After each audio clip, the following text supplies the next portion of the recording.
La femme venait tout juste d'emménager dans le quartier où son mari avait grandi, lorsqu'elle remarqua la vieille maison de l'autre côté de la rue, qui détonnait comme un pouce endolori, bien que son mari fût certain que cet endroit n'avait jamais été habité.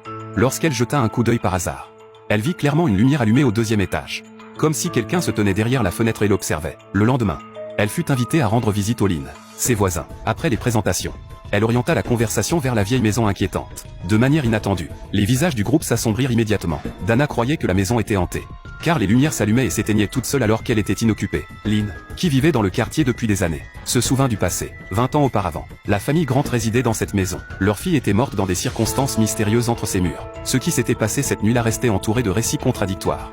Et des rumeurs étranges et inquiétantes circulaient. Les Grant avaient ensuite quitté les lieux précipitamment, sans toutefois vendre la propriété. Pendant 20 longues années, la maison était restée inhabitée, alors que le groupe discutait de la vieille demeure.